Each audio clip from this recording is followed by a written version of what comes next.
The desert sun had barely begun its descent toward the western horizon when the first rifle shot shattered the silence of the canyon.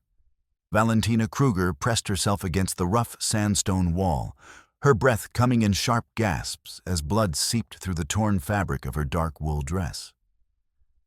The bullet had grazed her thigh, adding another wound to the gash on her shin that had been bleeding for hours. She clutched her leather satchel tighter against her chest. 3 months of meticulous investigation into the territorial outlaw gangs compressed into water-stained papers and sketches. Behind her, the sound of approaching hoofbeats echoed off the canyon walls like thunder, accompanied by the harsh voices of men who had no intention of letting her escape alive. "There she goes." The shout came from somewhere below, followed by the crack of splintering rock as another bullet struck the ledge near her head. "Don't let her reach the rim."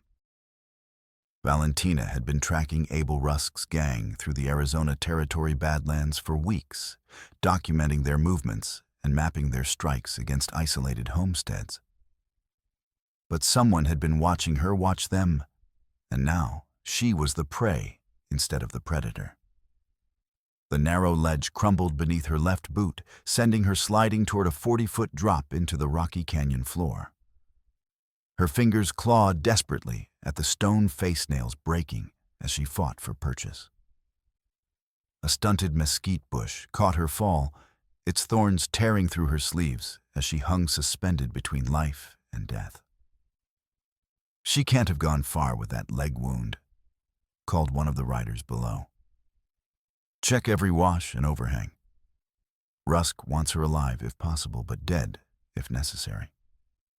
The mention of Rusk's name sent a chill through her that had nothing to do with the approaching desert evening. Abel Rusk was more than just another outlaw. He was the key to a conspiracy that reached far beyond simple robbery and murder. If her suspicions were correct, his gang was being directed by someone with serious money and political connections. Hauling herself back onto the ledge took the last of her strength. At 30, Valentina had spent 5 years tracking criminals for territorial marshals, but desk work in Denver hadn't prepared her for this kind of physical punishment.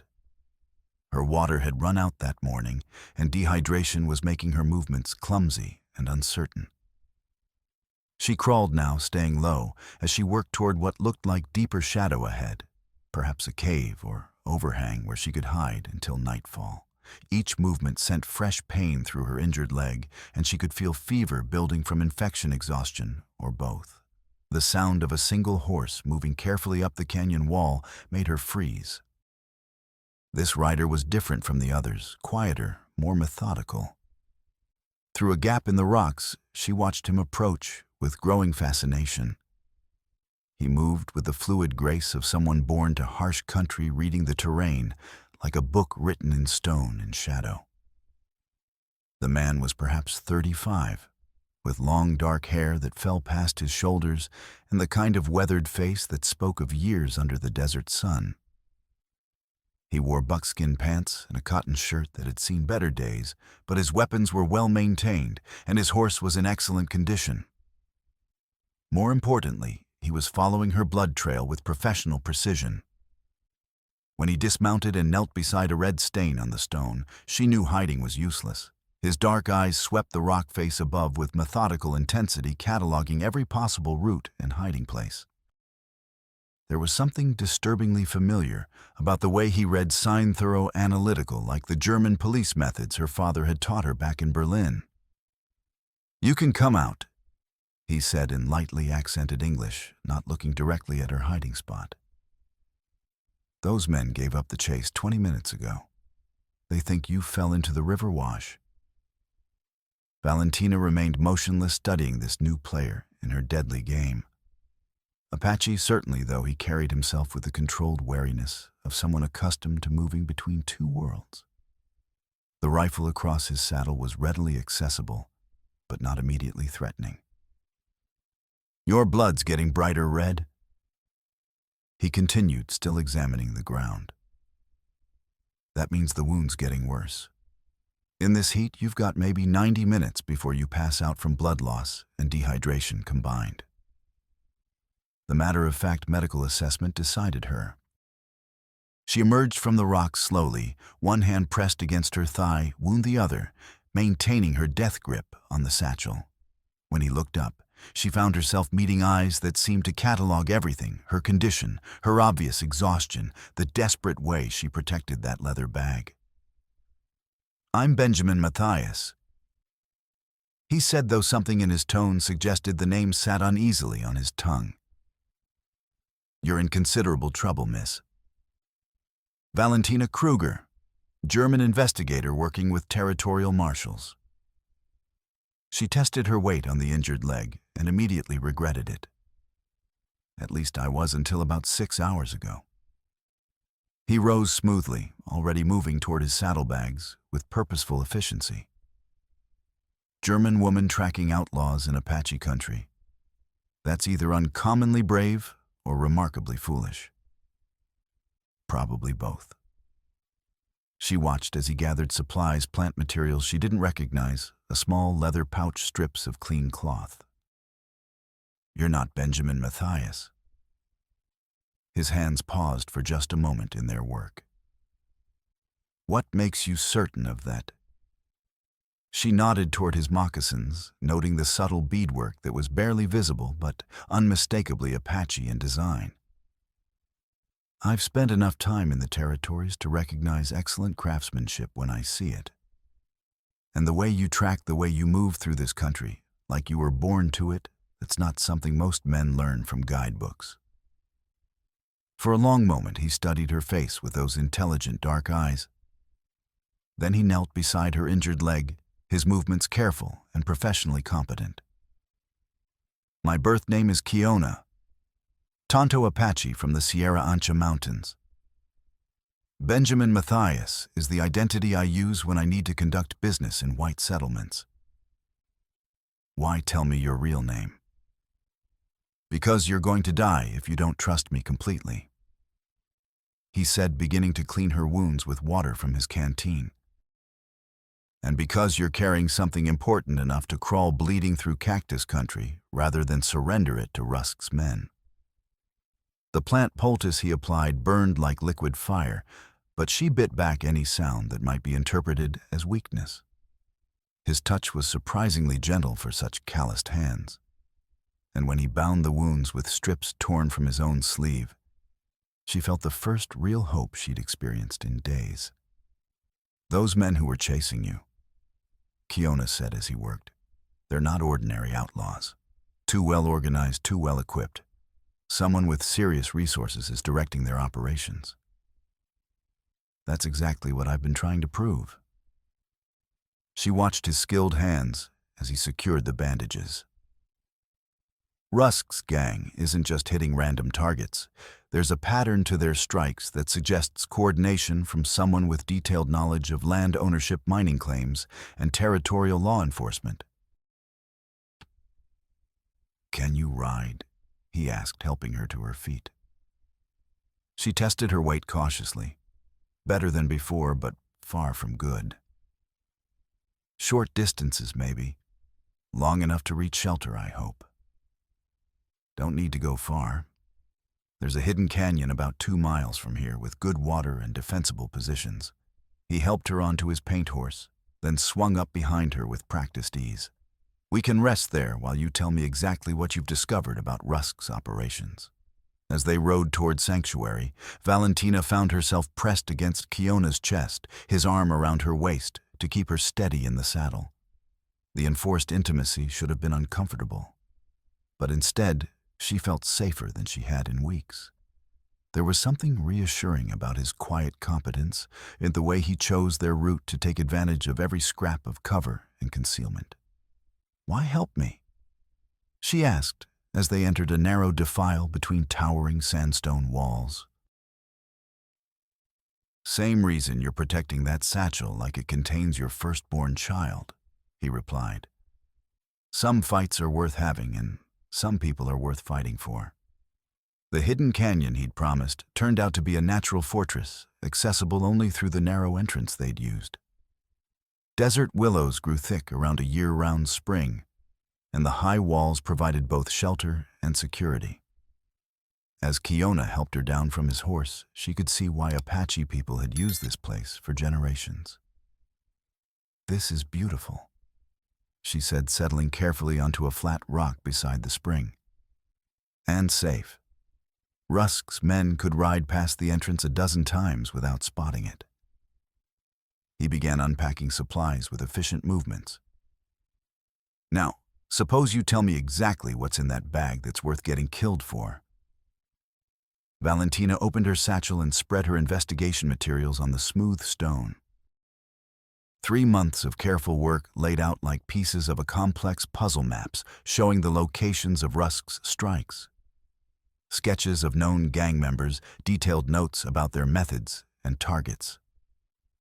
"Look at this pattern," she said, pointing to red marks scattered across a territorial map. Every property Rusk's gang has hit in the past 6 months shares certain characteristics. Either the owners have been refusing to sell to mining interests, or they're people who might have witnessed activities that someone wants to keep hidden. Kiona studied the evidence with the same methodical attention he'd given her blood trail. When he looked up, she saw understanding burning in his dark eyes. "All these properties eventually end up in the hands of the same buyer," he said. "Silas Rourke. He owns the largest mining operation in this part of the territory, along with most of the businesses in Sable Junction and considerable political influence throughout the region. I know Rourke." Kiona's voice carried an edge of personal anger. 3 years ago, his mining claims started expanding into traditional Apache hunting grounds. Every negotiation ended with his men showing up with rifles and federal papers. Now my sister and her children are living on marginal land because all the good water sources belong to Rourke Mining Company. Pieces of the larger picture began falling into place. Your family, that's why you were scouting through this area. Looking for safe camping spots, reliable water sources, game trails that army patrols don't monitor. He stared into the growing flames of their small fire. Winter's coming, and they need better shelter than what they've managed to find so far. As Kiona prepared their evening meal mesquite pods and jerky supplemented with edible plants he'd gathered, Valentina found herself studying his profile in the firelight. Here was a man carrying the enormous burden of displaced family members, yet he'd risked his own safety to rescue a complete stranger. The contradiction both intrigued and impressed her. "There's something else," she said, pulling a water-damaged letter from the bottom of her satchel. "I received this from a territorial marshal 3 weeks ago. There's been catastrophic flooding near Sable Junction, entire homesteads washed away, dozens of families left homeless." Kiona's expression darkened as he examined the letter. "That wasn't natural flooding." "What do you mean?" Ellery slipped a telegram to Fort Lowell addressed to Caller Morrison, bundling copies of the ledgers and sworn statements. If cavalry came at all, it would be at dawn. "I was in that country just after it happened, guiding a cavalry patrol through the area.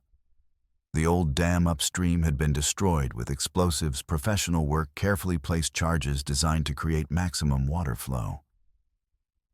His hands tightened on the paper. Someone wanted that flood to hit the valley hard and fast, to destroy evidence of previous crimes, or to force property sales from families who couldn't afford to rebuild. He tossed a stick into the fire, sending sparks spiraling toward the star-filled sky. Rourke's been systematically acquiring water rights throughout that valley. A convenient flood would eliminate the holdout properties and allow him to buy everything at distressed prices. Valentina felt the familiar thrill of a complex case finally beginning to make sense. "We need to get to Sable Junction. If I'm right, Rourke's been using Rusk's gang to terrorize anyone who won't cooperate voluntarily. When intimidation failed, he escalated to mass destruction." Kiona looked at her directly, and something passed between them, an understanding that transcended mere professional cooperation. I need someone who knows this country better than any territorial marshal, someone who can read sign that most people would never notice. She met his gaze steadily. And you need someone who can document crimes in ways that will stand up in territorial court, someone who can make sure Rourke finally pays for what he's done to your people. He was quiet for several minutes, clearly weighing competing obligations and loyalties. My sister and her children are depending on me. Your family needs this territory to be safe for Apache people. That won't happen as long as men like Rourke can buy their way out of legal consequences. She leaned forward, letting him see the determination in her eyes. We can stop him, Kiona. Together we can make sure he answers for every crime he's committed. When he nodded slowly, she felt something fundamental shift between them. This was more than partnership. It was the recognition of shared purpose that would bind them together through whatever dangers lay ahead. They spent the next 2 hours planning their approach to Sable Junction, combining her analytical skills with his intimate knowledge of the terrain and its inhabitants. As the fire burned down to glowing coals, Valentina found herself acutely aware of Kiona's presence across their small shelter. The intelligent way he spoke about tracking and survival. The careful consideration he gave to every aspect of their mission. Tell me about your father, he said suddenly. The one who taught you police methods. Friedrich Kruger, Inspector of Criminal Police in Berlin. A smile touched her lips at the memory. He believed that every crime leaves a story written in evidence, and that patient observation could uncover truth that witnesses might miss or deliberately conceal. I spent my childhood learning to read those stories. What brought you to America? The question touched on painful territory, but something about the quiet intimacy of their fire-lit shelter made confession seem natural. I discovered corruption that reached the highest levels of Prussian law enforcement. When I tried to expose it, powerful men made sure I was the one who faced consequences instead of the actual criminals. Like Rourke? Perhaps exactly like Rourke. She pulled her blanket closer against the desert cold. I came to America hoping to start fresh to use my skills in service of actual justice rather than political convenience. Kiona nodded with understanding. The past has a way of following people, especially when they've made enemies of those who prefer shadows to sunlight. As they settled into their blankets for the night, Valentina found herself thinking about the man lying 6 feet away. She'd known him for less than 12 hours, yet she felt safer in his presence than she had in months of working alone. There was something about his quiet competence that inspired confidence, and something about his fundamental decency that made trust feel natural rather than dangerous. Kiona, she said softly into the darkness. Thank you for saving my life and for agreeing to help me finish this. Thank you for reminding me that some fights are worth having, he replied. Sleep now. Tomorrow we find out what Silas Rourke has been hiding in Sable Junction. But sleep proved elusive for both of them. Every sound in the desert night might herald the approach of Rusk's men, and both were experienced enough to know that safety was always temporary in country like this. More than once, Valentina found herself listening to Kiona's steady breathing across their small shelter, drawing comfort from the evidence of his watchful presence. Dawn came gray and cold, with thin mist rising from the spring beside their camp. As they prepared for the journey to Sable Junction, Kiona took time to teach her some basic desert survival skills, how to find water by watching the flight patterns of birds, how to identify edible plants, how to move through cactus country without leaving obvious tracks. You're a natural student, he observed, as she successfully identified several medicinal plants. Your mind works the same way, whether you're tracking criminals or learning to read the desert. Pattern recognition, she agreed. My father always said that intelligent observation was the foundation of both good police work and successful survival. The ride to Sable Junction took them through some of the most spectacular country Valentina had ever seen. They traveled through forests of ponderosa pine and gamble oak, across high meadows where autumn grass waved golden in the morning breeze, and along ridgelines that offered breathtaking views of the valley below. But beauty couldn't disguise the evidence of recent violence that marked their route. They passed burned homesteads, abandoned wagons, and graves marked only by piles of stones. Each site told a story of lives disrupted or destroyed by systematic terrorism. All of this, Kiona said as they paused beside the remains of what had once been a prosperous ranch, can be traced back to one man's greed. And to a system that allows men like Rourke to operate with impunity, Valentina added. But that's going to change. They reached the outskirts of Sable Junction in the early afternoon, approaching the town from high ground that provided an excellent view of the flood damage. The destruction was even worse than the territorial marshal's letter had suggested. Entire blocks of buildings showed water-damaged debris was piled against structures throughout the settlement, and a new bridge was under construction where the old one had been completely washed away. Someone's profiting from all this reconstruction, Valentina observed, noting the quality of materials being used and the number of workers involved. Rourke owns the lumber mill, the hardware store, and most of the freight wagons. Kiona confirmed. He's probably making more money from rebuilding than he lost from the flood damage to his own properties. As they rode into the settlement, Valentina began cataloging details that confirmed her growing suspicions about the scope of Rourke's operations. The people they passed looked worn down by more than just natural disaster, and there was a wariness in their faces that spoke of systematic intimidation and fear. The town's main street consisted of typical frontier buildings, most showing obvious signs of recent flood damage. A general store, a saloon, a small hotel, and various other businesses clustered around what appeared to be the town's social center.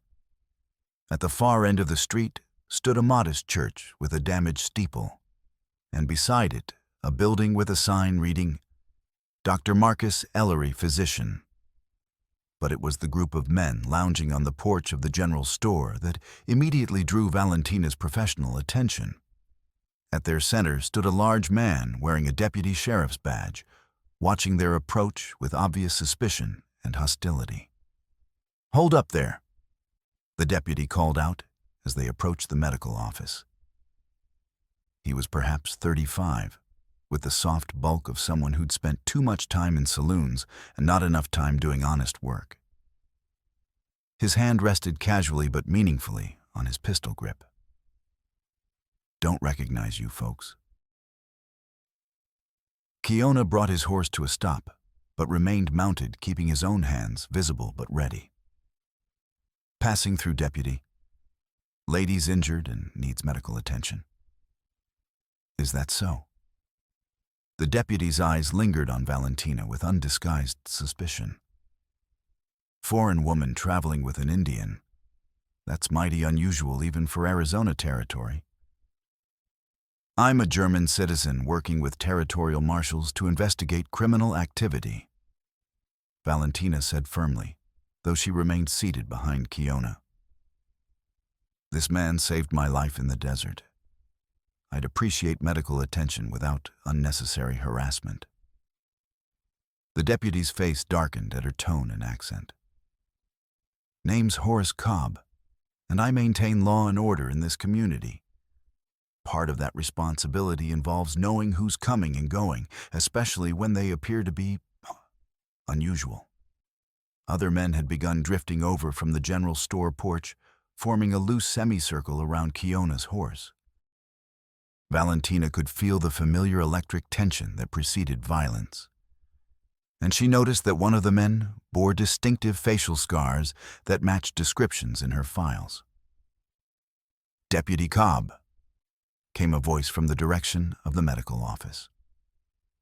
A man in his 50s emerged onto the porch, moving with the slight limp of an old leg wound. He carried himself with the bearing of someone accustomed to command, and his eyes were sharp despite obvious weariness. "Is there some kind of problem here?" "Just conducting routine inquiries, Doc," Cobb replied, though he took a step back from Kiona's horse. "Making sure these strangers aren't bringing trouble to our peaceful community." Dr. Ellery approached with measured steps, his medical bag in one hand, and his attention focused on Valentina's obvious injuries. "This woman requires immediate medical attention. Deputy, I suggest you allow me to perform my professional duties without interference." The standoff balanced precariously on the edge of violence for several tense seconds. Then Cobb shrugged and stepped aside, though his eyes never left Valentina's face. "Just maintaining the peace, Doc. Nothing wrong with being cautious in times like these." As Kiona helped her down from the horse, Valentina noticed additional details that confirmed her worst suspicions about the local situation. The man with facial scars was watching them with predatory attention, and she caught a glimpse of expensive weapons that seemed out of place on ordinary townspeople. Dr. Ellery's office was remarkably clean and well organized, with the faint medicinal smell that spoke of serious professionalism. As she settled onto his examination table, Valentina found herself studying the physician's hands. They were steady and competent, but she noticed a slight tremor that suggested some kind of ongoing internal struggle. How did these injuries occur?" he asked as he began carefully unwrapping Kiona's field dressings. "I was tracking a gang of outlaws through the desert when they discovered my presence," Valentina explained. "During the subsequent chase, I fell and injured myself on some sharp rocks. This man Benjamin found me and provided excellent field medical care." Dr. Ellery examined Kiona's work with obvious professional respect. "Outstanding emergency medicine. Proper plant selection, skillful application, sterile technique. You probably saved her from serious infection." He began cleaning the wounds with careful precision. "Do you have formal medical training, Mr. Matthias?" "Benjamin Matthias. I learned field medicine from necessity mostly during my time guiding surveying expeditions." As the doctor worked, Valentina used the opportunity to discreetly examine more of her investigation materials. Most of the papers had survived their ordeal in good condition. But there was something else, a letter she'd forgotten about, wedged into a side pocket and now partially damaged by water. The letterhead was from the Prussian Ministry of Justice, and as she carefully separated the damp pages, fragments of text became visible. Her own name appeared several times, along with references to irregularities in evidence handling and charges of professional misconduct. Most disturbing of all was the signature at the bottom, Oberkommissar Silas Rohr. Her blood seemed to freeze in her veins as the implication struck her. Rourke. The names were different enough to pass casual inspection, but similar enough to represent the same man using an anglicized identity. She'd fled Prussia to escape persecution for exposing police corruption, never suspecting that the man responsible for her disgrace had also emigrated to America. Miss Kruger, Dr. Ellery was looking at her with professional concern. "You've suddenly become quite pale. Are you experiencing dizziness or nausea?" "I'm fine." She managed, though her mind was racing with the personal implications of her discovery. If Rourke was indeed Oberkommissar Rohr, then this investigation involved far more than territorial crime. It was a continuation of the battle that had driven her from her homeland. Before she could fully process this revelation, the office door burst open without warning, and Deputy Cobb strode in with obvious aggressive intent. "Doc, I need to examine the contents of that woman's bag. Official law enforcement business." "This is a medical facility, Deputy," Dr. Ellery said with quiet firmness. "Unless you possess a properly executed warrant, I must ask you to respect patient confidentiality and leave immediately. Don't need a warrant to investigate obviously suspicious behavior." Cobb's hand moved deliberately to his weapon. "Foreign woman shows up with a half-breed carrying a bag full of papers and maps that constitutes probable cause, in my professional judgment." Kiona had been standing quietly near the window, but now he moved with fluid grace to position himself between Cobb and Valentina. The movement appeared casual, almost lazy, but there was something in his posture that made the deputy hesitate and reassess the tactical situation. "The lady's injured and receiving medical treatment," Kiona said in the same quiet voice he'd used in the desert. Common decency suggests allowing the doctor to complete his work before conducting official business. For a moment, violence hung in the air, like gunsmoke. Then Dr. Ellery stepped between the two men medical authority, trumping whatever territorial tensions were building in his office. "Deputy Cobb, you are actively interfering with patient care, which violates both territorial law and medical ethics. I must insist that you leave my office immediately." After Cobb departed with obvious reluctance and muttered threats, Dr. Ellery finished treating Valentina's wounds in thoughtful silence. When his medical work was complete, he moved to his desk and withdrew a bottle of laudanum, staring at it for a long moment before pushing it away with what appeared to be considerable effort. "Deputy Cobb is employed by Silas Rourke," he said finally, his voice carrying the weariness of a man who'd seen too much corruption.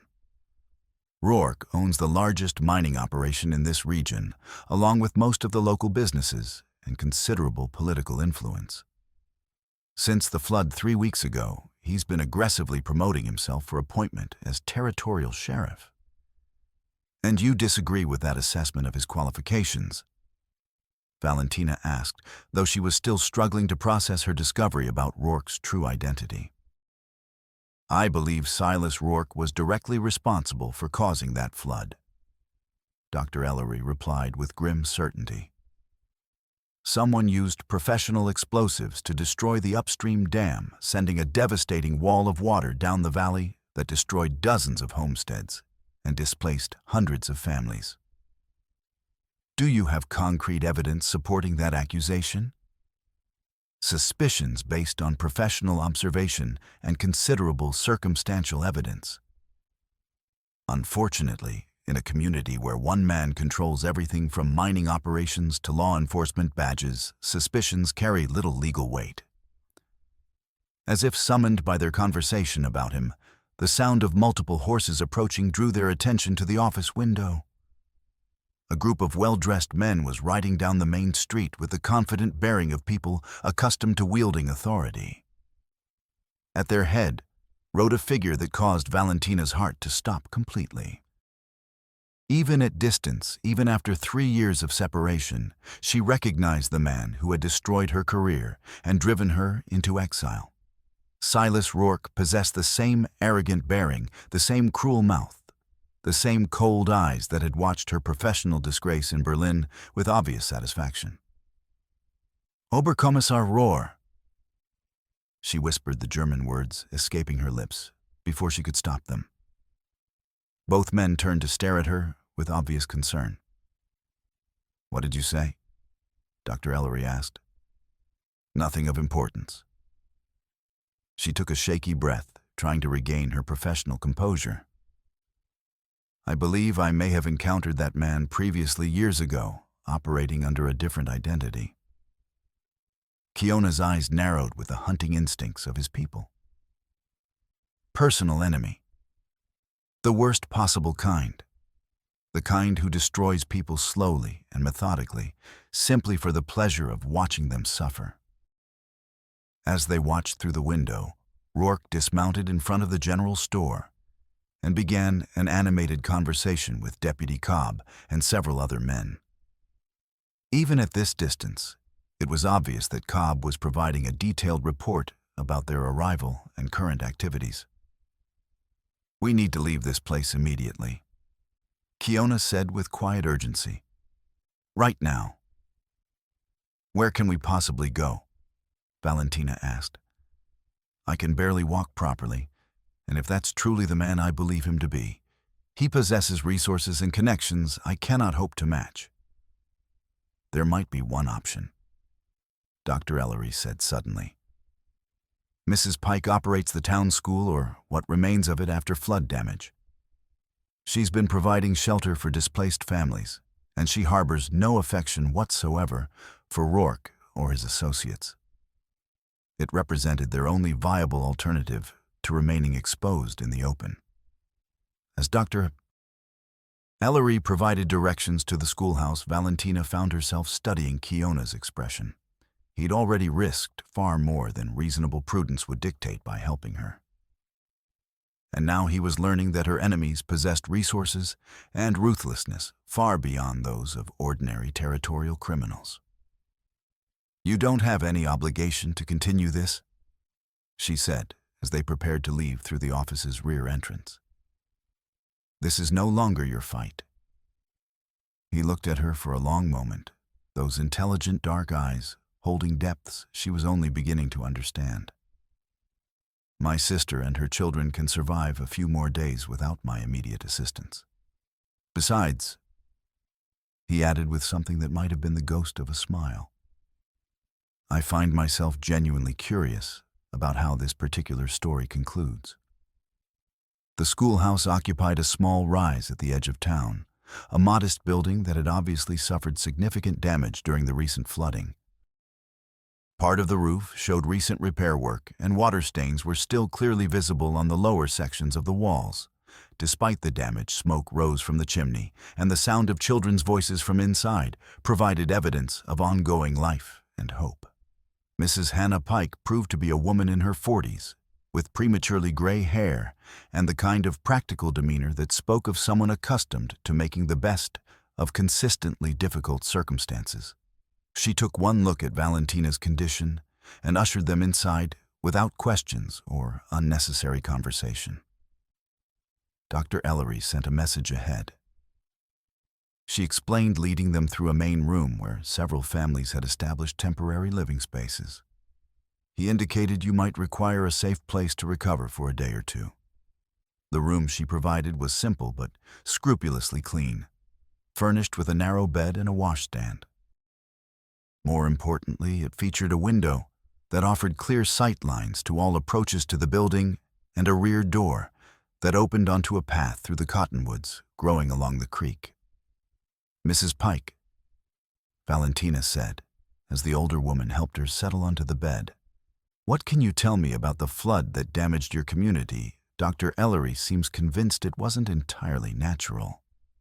Mrs. Pike's expression hardened with poorly concealed anger. "Silas Rourke has spent the past 5 years systematically attempting to acquire every piece of valuable land in this valley. Some property owners sold willingly when he made reasonable offers, but others—" She shook her head grimly. That flood was remarkably convenient for a man who'd been experiencing considerable difficulty with stubborn landowners. "You believe he caused the destruction deliberately?" "I believe Silas Rourke would burn down a church full of orphans if he thought it would increase his profit margins by 5%. Mrs. Pike replied with blunt honesty. "And I believe Deputy Cobb would cheerfully provide the matches and kerosene." As evening approached, Kiona conducted a careful reconnaissance of the schoolhouse grounds, checking sight lines, escape routes, and defensive positions with the thoroughness of someone who'd learned that survival often depended on such attention to detail. When he returned, he found Valentina sitting by the window, studying her investigation materials by the light of a kerosene lamp. "Discovered anything new?" he asked, settling into a chair across from her with the easy grace that characterized all his movements. "Possibly." She showed him the water-damaged letter from Prussia, explaining its significance as carefully as she could, without revealing too many details about her past troubles. If Rourke is actually this Oberkommissar Rohr operating under an assumed identity, then he knows exactly who I am and why I represent a threat to his operations. Kiona examined the damaged document with the same methodical attention he brought to reading tracks. This isn't just about his mining business and territorial crimes. For him, this situation is deeply personal. Extremely personal. In Berlin, I discovered evidence that Rohr was accepting substantial bribes from criminal organizations, allowing certain serious crimes to remain uninvestigated in exchange for regular payments. When I attempted to expose his corruption, he used his considerable political influence to have me charged with falsifying evidence and professional misconduct. But you weren't actually guilty of those charges. Of course not. But in Prussia, a woman's testimony carries negligible weight when contradicted by a man of Rohr's position and reputation. I was forced to flee the country to avoid imprisonment on fabricated charges. She carefully refolded the letter and returned it to her satchel. I believed I had left all of that behind when I emigrated to America. The sound of horses moving slowly through the town streets interrupted their conversation. Through the window, they could observe several riders conducting what appeared to be a systematic search, checking buildings and questioning anyone they encountered. Deputy Cobb, Mrs. Pike observed quietly from the doorway. He's been conducting security patrols throughout the evening, asking pointed questions about you folks. Kiona checked his rifle and moved to extinguish the lamp. Time for us to find different accommodations. Where exactly? Valentina asked, though she was already reaching for her precious satchel. Somewhere they won't think to search for us, at least until we can develop a more comprehensive strategy. Mrs. Pike pressed a cloth bundle into Valentina's hands, food supplies, and additional medical materials. There's an abandoned mining camp approximately 15 miles up the creek.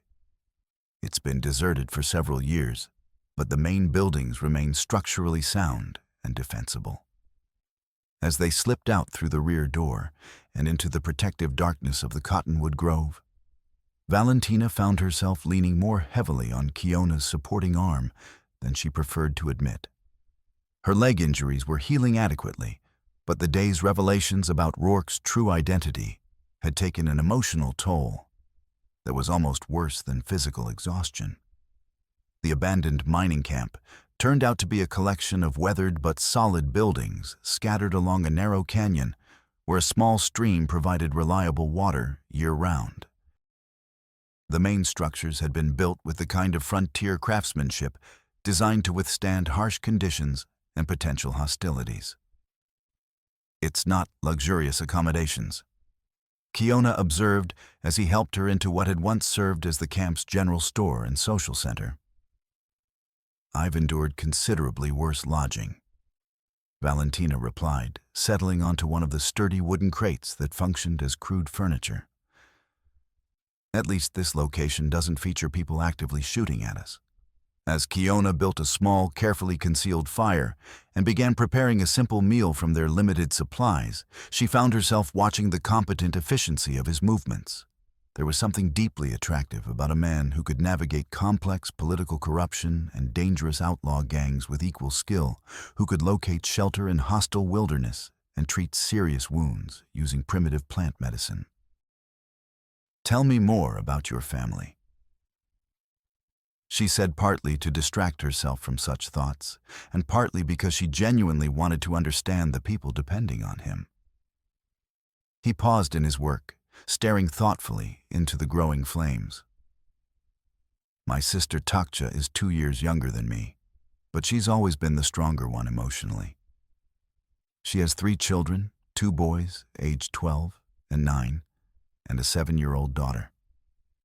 Their father was killed in a skirmish with a cavalry patrol 2 years ago, so now I help provide for all of them. That's why you scout through this region searching for safe camping locations and reliable resources.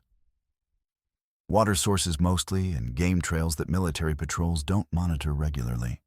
Since the Army closed the old reservation and began forcing all Apache bands toward the concentration camp they call San Carlos, we've had to keep moving constantly to stay ahead of the soldiers. His voice carried the weight of enormous responsibility, the burden of people depending on him for daily survival. "What about you?" he asked, settling beside her with 2 cups of coffee made from carefully rationed supplies. What convinced a German police inspector's daughter to track dangerous criminals through Arizona territory? The question touched closer to home than he could possibly realize. "My father taught me to read evidence systematically to recognize the patterns that crimes inevitably leave behind. When I arrived in America, I discovered that territorial marshals could make excellent use of someone with those particular analytical skills. But that's not the complete story." She remained quiet for several minutes, weighing how much personal history to reveal to this man, who was still in many ways a stranger, despite their growing partnership.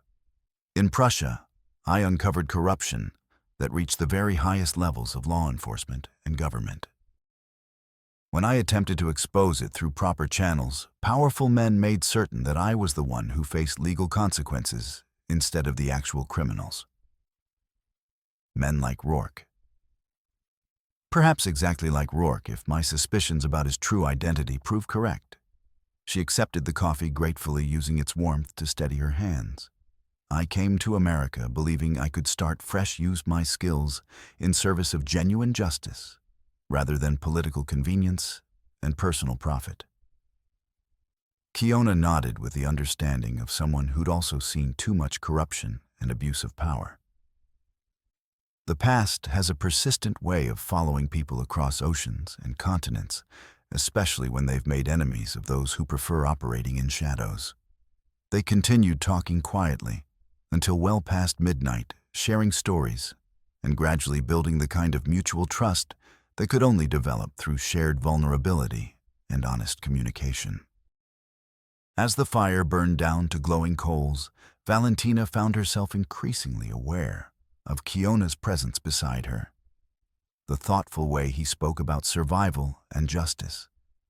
The careful consideration he gave to every aspect of their dangerous situation. "Kiona," she said softly as they prepared to settle into their blankets for what remained of the night.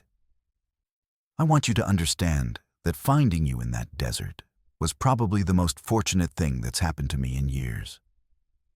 You've reminded me that some fights are genuinely worth having, and that some people are definitely worth fighting for. And you've shown me that justice is still possible even in places where corruption seems to have won permanently." He replied, "Get some rest now. Tomorrow we begin developing a strategy for exposing Rourke's crimes and ensuring he finally faces appropriate consequences." But sleep proved frustratingly elusive for both of them. Every sound in the desert night might herald the approach of Rusk's men or Rourke's other hired enforcers, and both possessed enough experience to understand that safety was always temporary in country like this. More than once, Valentina found herself listening to Kiona's steady breathing across their small shelter, drawing genuine comfort from the evidence of his watchful presence. Dawn arrived gray and cold, with thin mist rising from the stream beside their temporary camp. As they prepared for what might be their final approach to a direct confrontation with Rourke, Kiona took additional time to teach her more advanced desert survival techniques, how to move through dangerous terrain without leaving obvious tracks, how to find concealment in apparently open country, how to identify potential ambush sites before walking into them. "You learn quickly," he observed, as she successfully demonstrated several of the skills he'd taught her. "Your mind approaches survival challenges the same way it handles criminal investigation, systematic observation, followed by logical analysis. Pattern recognition and careful attention to detail." She agreed. "My father always insisted that intelligent observation was the foundation of both effective police work and successful survival in hostile environments." The return journey toward Sable Junction took them through country that had seemed merely beautiful during their earlier passage, but now revealed evidence of systematic violence and intimidation. They encountered burned homesteads, abandoned wagons, and unmarked graves that told stories of lives destroyed by organized terrorism. All of this destruction, Kiona said as they paused beside the ruins of what had once been a thriving ranch, can be traced directly back to one man's unlimited greed and complete absence of conscience, and to a legal system that permits men like Rourke to operate with virtual impunity, Valentina added grimly. But that situation is about to change dramatically. They reached the outskirts of Sable Junction in the early afternoon, and this time approaching from high ground that provided excellent observation of the town's activities. What they saw confirmed Valentina's worst fears about the scope of Rourke's operations. Armed men posted at strategic locations throughout the settlement, systematic searches being conducted of every building, and clear evidence that the entire community was under what amounted to martial law. "He knows we're coming," Kiona observed, studying the deployment of sentries and patrols. "Someone must have reported our presence at the schoolhouse last night. Or he's simply taking precautions because he understands the threat we represent," Valentina replied. "Either way, we can't approach the town directly without walking into a carefully prepared trap." It was then that they heard the sound that would change everything, the distant crack of rifle fire coming from the direction of the abandoned mining camp they'd left that morning. "They found our trail," Kiona said grimly, already turning his horse back toward the sound of battle. "And someone's fighting them." The ride back to the mining camp was a nightmare of speed and desperation, racing across terrain that would have been challenging under the best circumstances. Behind them, they could see dust clouds rising from multiple groups of riders converging on their former shelter from several directions.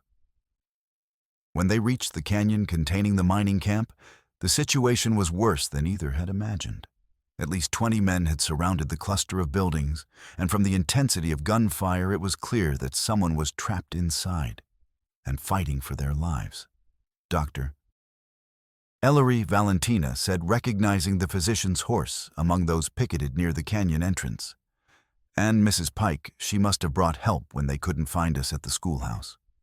The siege, they discovered, had been underway for several hours, with the defenders holding superior defensive positions, but facing overwhelming odds in terms of numbers and ammunition.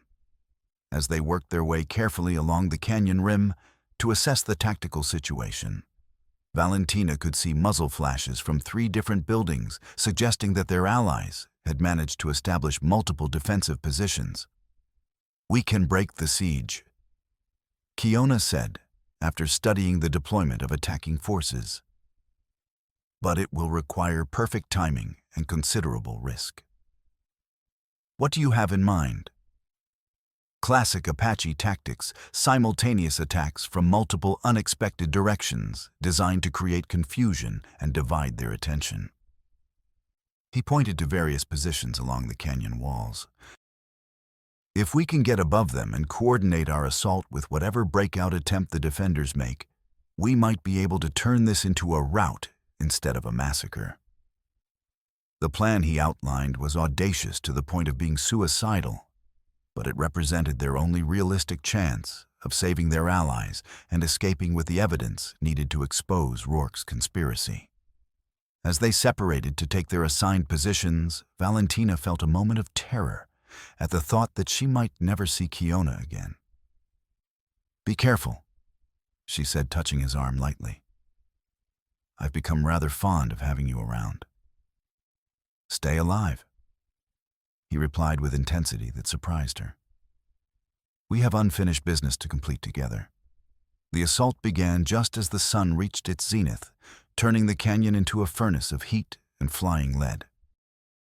Kiona's first shots from the North Rim caught Rourke's men completely by surprise, dropping two of them and sending the rest scrambling for cover that suddenly seemed inadequate.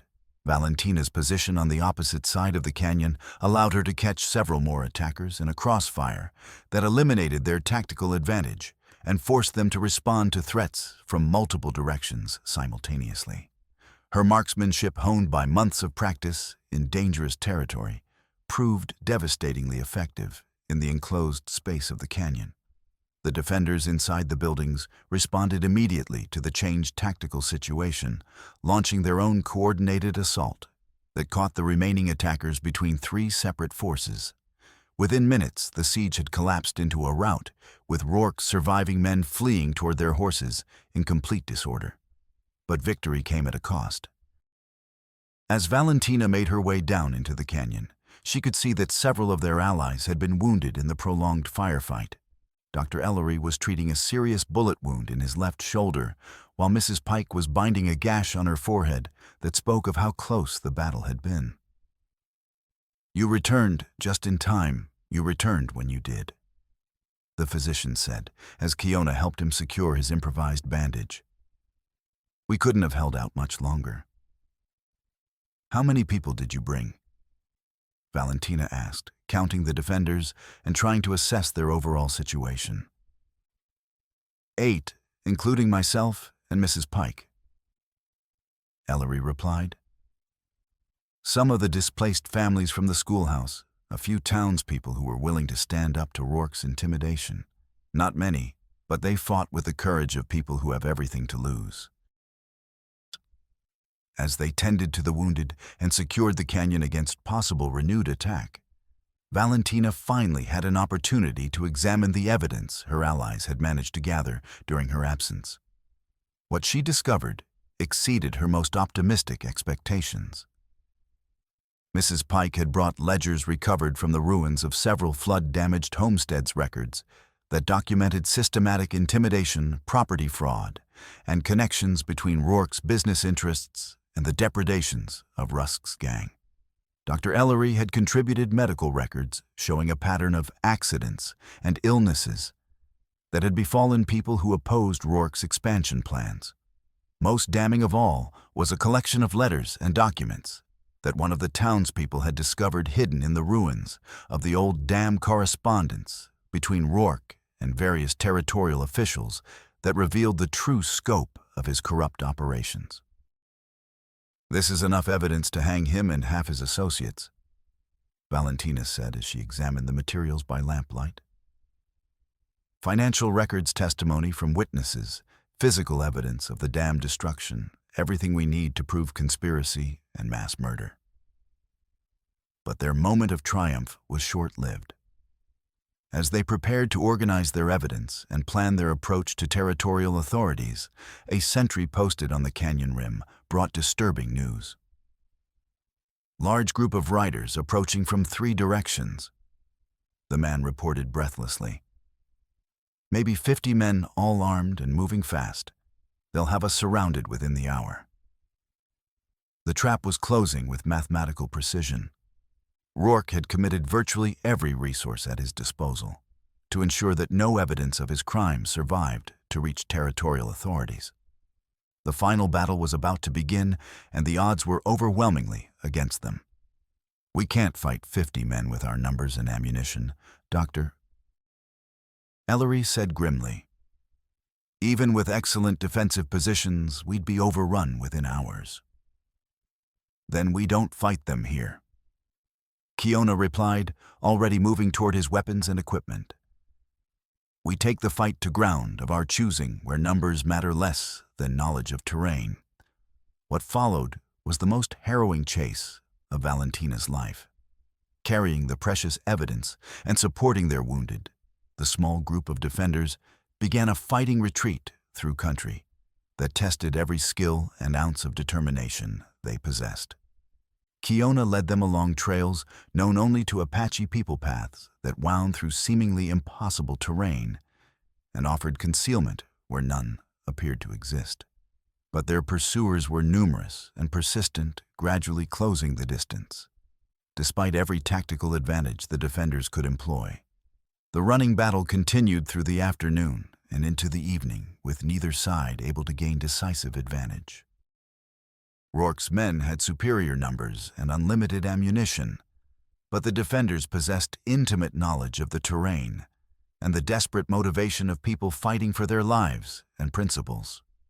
It was during a brief respite in a sheltered arroyo that disaster struck their small band. Mrs. Pike, who had been keeping pace despite her head wound, suddenly collapsed with what appeared to be complete exhaustion combined with blood loss. "I can't go any further," she gasped, waving away Dr. Ellery's attempts to examine her condition. "Leave me here with one rifle and some ammunition. I'll hold them as long as possible while you escape with the evidence." "We don't abandon people," Valentina said firmly, though she could see the tactical logic of the older woman's suggestion. "We find another way." It was Kiona who provided the solution, though it required a level of personal risk that made everyone uncomfortable. "There's a box canyon about 2 miles from here, narrow entrance, high walls, only one way in or out. If we can reach it and establish defensive positions, we might be able to hold them indefinitely." "That sounds like a potential trap," Dr. Ellery observed. "It is. But it's also the only place where our small numbers can effectively engage a much larger force." Kiona checked his weapons with practiced efficiency. "The question is whether we can reach it before they cut us off." The race to the box canyon tested every horse and every rider to their absolute limits. Valentina found herself supporting Mrs. Pike in the saddle, while managing her own mount and protecting the precious satchel containing their evidence. Behind them, the dust clouds of their pursuers grew steadily closer.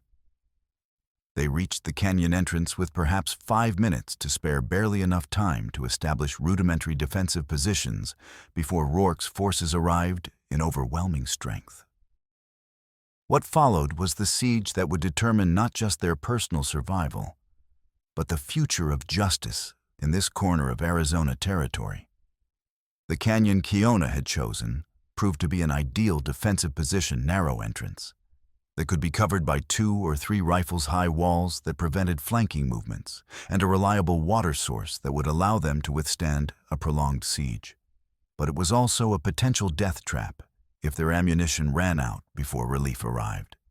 The battle began at sunset and continued through the night, a constant exchange of gunfire, punctuated by attempts at direct assault that were repelled with heavy casualties among the attackers.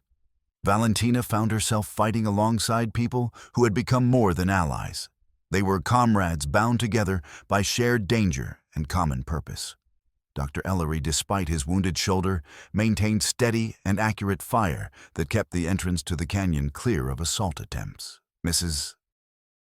Pike, recovered enough to handle a rifle, proved to be an unexpectedly skilled markswoman who made every shot count. The other defenders fought with the desperate courage of people who understood that defeat meant death for themselves and continued oppression for their community. But it was the partnership between Valentina and Kiona that proved most effective in the confined space of the canyon.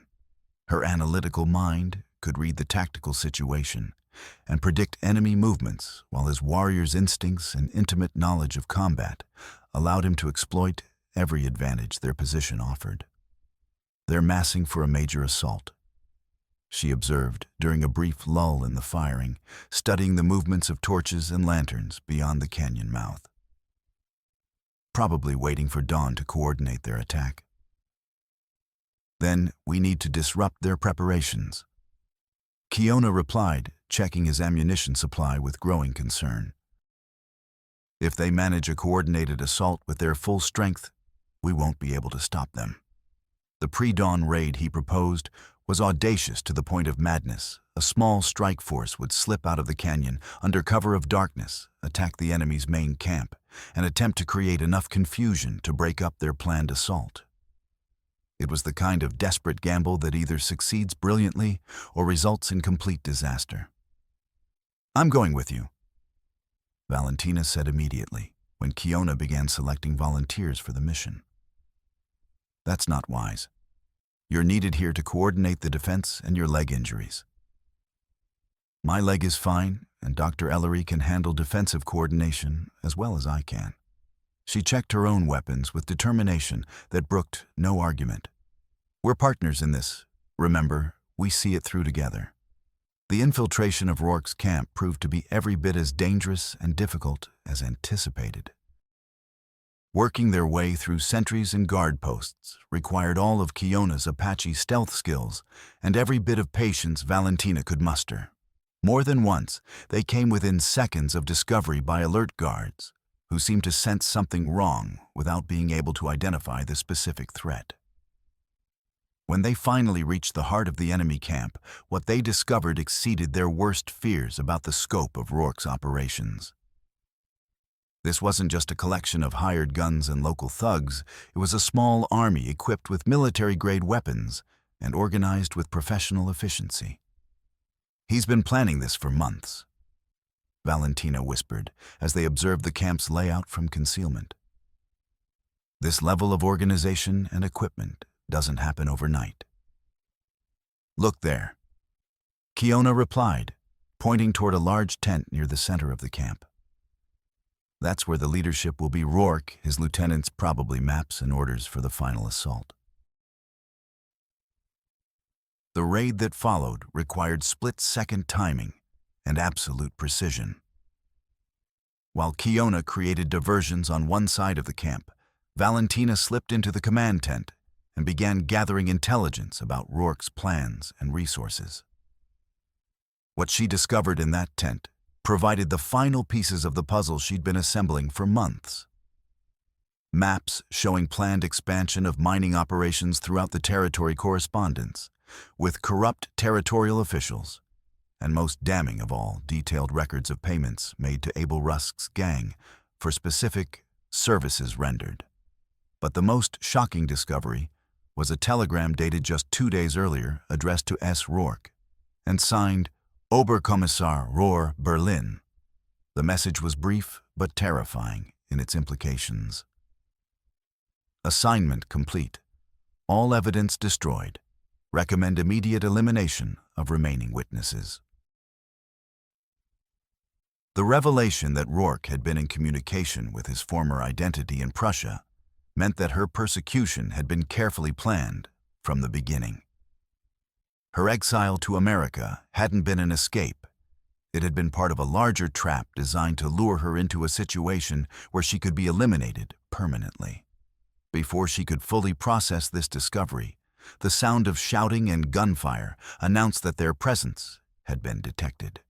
The camp erupted into chaos as Kiona's diversionary attacks triggered a general alarm, and Valentina found herself fighting her way back through increasingly organized resistance. The running battle back to the canyon tested every skill and resource they possessed. Carrying the captured intelligence while under constant fire, dodging through terrain that offered minimal concealment, they somehow managed to reach their defensive positions just as the main enemy force launched its coordinated assault. The final battle for the canyon lasted from dawn until well past noon, a grinding contest of attrition that pushed both sides to their absolute limits. Ammunition ran so low that every shot had to count. Water became precious enough to ration by the mouthful, and exhaustion began to take a toll that threatened to prove decisive. It was during the most desperate phase of the fighting, when their ammunition was nearly exhausted, and enemy forces were preparing for what appeared to be a final, overwhelming assault, that salvation arrived from an entirely unexpected direction. The sound of a bugle call echoing off the canyon walls was followed by the thunder of many horses approaching at speed. A full company of United States cavalry appeared on the canyon rim, and their rifles already trained on Rourke's forces below. At their head rode a figure that even Valentina recognized, Colonel James Morrison, territorial military commander, whose reputation for integrity and competence was legendary throughout Arizona Territory. This is the United States Army, Morrison's voice carried clearly across the canyon. Throw down your weapons and surrender immediately, or face the consequences of armed resistance to federal authority. The effect on Rourke's men was immediate and decisive.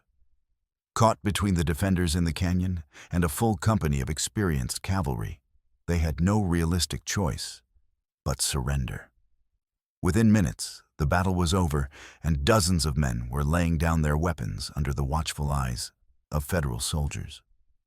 But in the confusion of the mass surrender, Silas Rourke himself managed to slip away into the maze of canyons and mesas that honeycomb this part of Arizona territory. The man who had orchestrated years of systematic violence and corruption had once again managed to escape immediate consequences for his crimes. "We need him alive," Valentina explained to Colonel Morrison as they organized the captured evidence and secured the prisoners. "He's the key to exposing a conspiracy that reaches far beyond territorial boundaries." "Then we'd better find him quickly," Morrison replied grimly. "My scouts report that he's not traveling alone. Apparently he had an escape route prepared and horses waiting." The pursuit of Rourke through the labyrinthine canyon country required every tracking skill Kiona possessed and every analytical ability Valentina could bring to bear. Following a man who knew the country well and had planned his escape route carefully, they found themselves drawn deeper into increasingly dangerous terrain. It was in the heart of this maze, in a box canyon even more remote than their former defensive position, that they finally cornered their quarry. But Rourke hadn't fled here to hide. He'd chosen this place for a final confrontation on terms of his own choosing. "Valentina Kruger." His voice echoed off the canyon walls with arrogant confidence. "Or should I say, former criminal commissarin Kruger, I've been expecting you." She stepped into the open area at the center of the canyon, her weapons visible, but not immediately threatening. "Hello, Heinrich. It's been a long time since Berlin." Rourke emerged from concealment near the far wall of the canyon, and for the first time in 3 years, she found herself face to face with a man who had destroyed her life in Prussia. He was older now, his hair completely gray, and his face marked by years of frontier living. But the cold intelligence in his eyes was unchanged. "You always were too persistent for your own good," he said with the cruel smile she remembered from their last encounter in Berlin. "In Prussia, I tried to discredit you professionally and drive you into exile. Here, I'm afraid more direct measures will be necessary. Why, Heinrich, why follow me across an ocean just to continue our old battle? Because you represent everything I despise about idealistic law enforcement, the naive belief that justice matters more than power, that truth is more valuable than profit." His hand moved deliberately toward his weapon. "In Berlin, I controlled you through the system. In America, I control you through superior firepower." The confrontation that followed was both physical and psychological warfare.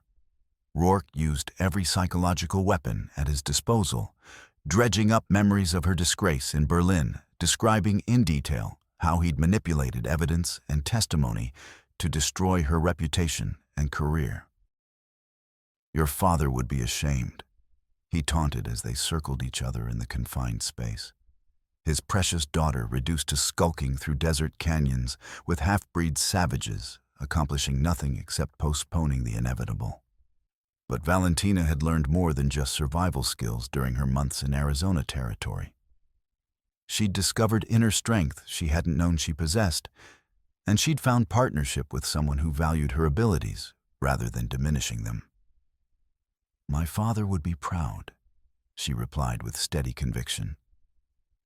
"He taught me that justice is worth fighting for regardless of personal cost. And I've learned that some partnerships make you stronger rather than weaker." The final confrontation came without warning, as such things often do. Rourke's hand flashed toward his pistol with practiced speed, but Valentina was already moving, drawing and firing in one fluid motion that combined months of practice with desperate necessity. Both shots rang out simultaneously, the sound echoing off canyon walls like thunder. Rourke's bullet passed close enough to her head that she felt the heat of its passage, while her own shot took him in the center of the chest, spinning him around and sending his weapon flying into the rocks. As she approached the fallen man who had haunted her nightmares for 3 years, Valentina felt not triumph, but a kind of exhausted relief. The long chase was finally over, and justice would at last have its day in court. Silas Rourke, also known as Oberkommissar Heinrich Rohr, she said, formally standing over his wounded but still conscious form. You are under arrest for conspiracy, murder, destruction of property, and corruption of public officials. This time, there will be no political influence to buy your way out of consequences. The capture of Rourke and the evidence gathered from his various operations provided territorial authorities with everything needed to dismantle the conspiracy that had terrorized central Arizona for years. In the weeks that followed, dozens of arrests were made corrupt, officials were removed from office, and the systematic violence that had plagued the region finally came to an end. But for Valentina, the most significant outcome was the unprecedented offer made by acting territorial judge Henry Greeley when he arrived to personally review the evidence and assess the situation. Miss Kruger, he said after examining the materials spread across a table in Sable Junction's rebuilt schoolhouse, your work has exposed corruption that could have destabilized this entire territory. You've demonstrated investigative skills and personal courage that this region desperately needs. I appreciate your recognition, Governor, but I'm planning to return to Denver and resume my work with the territorial marshals. That would be unfortunate because I'm prepared to offer you a position that would allow you to continue this work right here where it's most needed. Hughes paused for effect. I'm offering you appointment as Deputy Sheriff of Sable Junction and the surrounding district. The silence that followed was profound. Valentina stared at him in shock, while even Colonel Morrison looked surprised by the unprecedented nature of the offer. Governor, she managed finally, I'm a woman and a foreign citizen. You're also the person who exposed this conspiracy and proved your competence under the most difficult circumstances imaginable. Hughes replied firmly. These are exceptional times that call for exceptional measures. The appointment would be temporary initially until we can assess how well the arrangement works. But you've earned the right to see this through to completion. Valentina looked across the room to where Kiona stood near the window, studying the rebuilt main street of Sable Junction. When their eyes met, she saw something there that made her heart race pride, respect, and something deeper that neither of them had yet found words to express. I would need a deputy of my own, she said carefully. Someone who knows this country and its people, someone I trust completely. Governor Hughes followed her gaze to Kiona. Mr. Matthias, would you be willing to serve in that capacity? Kiona's smile was like sunrise after the longest night of the year. I would be honored to work with the finest investigator I've ever encountered. 3 weeks after the final battle in the canyon, Valentina Kruger stood on the steps of the rebuilt Sable Junction schoolhouse, preparing to take an oath that no woman had ever taken in Arizona territory. The ceremony was simple, but historically significant, with most of the town in attendance, despite some continued grumbling about the unprecedented nature of the appointment. Mrs. Pike served as the official witness, while Dr. Ellery, now completely recovered from both his wounds and his laudanum dependency, provided the territorial seal and legal documentation.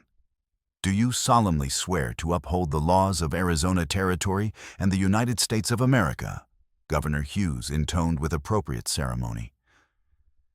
To protect the innocent and pursue justice without fear or favor. So help you God. I do. Valentina replied, her voice carrying clearly across the assembled crowd. Then, by the authority vested in me by the territorial government of Arizona, I hereby recommend you as Special Deputy U.S. Marshal for Sable Junction District of Sable Junction and the surrounding district. The county sheriff will file the deputization papers first thing tomorrow." The applause was enthusiastic, if not universal. There were still those who disapproved of a foreign woman in a position of legal authority, but they were greatly outnumbered by those who had witnessed firsthand what honest law enforcement could accomplish. As the formal ceremony concluded and people began to disperse back to their daily activities, Valentina found herself alone with Kiona on the schoolhouse steps. The badge on her chest was a simple star, cut from tin and brass, nothing fancy or impressive, but it represented something unprecedented in the American West. "So," she said, adjusting the unfamiliar weight of the badge, "are you ready to help a German woman keep the peace in Apache territory? Ready for whatever challenges come next?" He replied with quiet confidence. "This territory has plenty of problems that need solving, and I can't think of anyone I'd rather solve them with." She looked out over the town of Sable Junction, seeing it with entirely new eyes. The flood damage was being repaired with materials and labor paid for by assets seized from Rourke's criminal enterprises. The corrupt officials were in territorial prison awaiting trial. And for the first time in years, the people could plan for a future built on justice rather than fear. "It won't be easy," she said thoughtfully. "There will be those who resent taking orders from a woman and others who don't trust working with Apache people. Then we'll prove them wrong," Kiona replied, with the quiet determination she'd learned to respect. "One case at a time, one day at a time, until they see that justice doesn't care about gender or race or nationality, only about right and wrong." As they walked down the main street together, her badge glinting in the afternoon sunshine, Valentina felt a sense of completion and purpose she hadn't experienced since leaving Prussia years earlier. She had found not just a new career, but a true partner and a community where her skills could make a genuine difference in people's lives. Behind them, the schoolhouse bell began to ring, calling children back to their afternoon lessons. It was the sound of a community rebuilding itself on foundations of honesty and justice of hope, triumphing over systematic corruption of law, finally finding a permanent home in this corner of the American frontier. The future stretched ahead of them like an unmarked trail through beautiful but challenging country, full of obstacles and opportunities in equal measure. But they would face whatever came together, building something lasting from the trust they had earned through shared dangers and unwavering commitment to justice. Some stories end with heroes riding off into the sunset toward unknown adventures. This one ended with two people walking purposefully toward the work they had chosen, bringing genuine law and order to a place that had almost forgotten what justice looked like when administered fairly and honestly. In the years that followed, the partnership between Deputy Sheriff Valentina Kruger and her Apache scout would become legendary throughout Arizona territory and beyond. But those stories belonged to the future that was just beginning. For now, it was enough that two people who had saved each other's lives had discovered they could build something permanent and meaningful together. The desert wind carried the scent of approaching rain from distant mountains, and somewhere high overhead, a red-tailed hawk circled on rising thermal currents, patient and watchful over the land below. It was a good place for new beginnings, and an even better place for justice to take deep root and flourish for generations to come.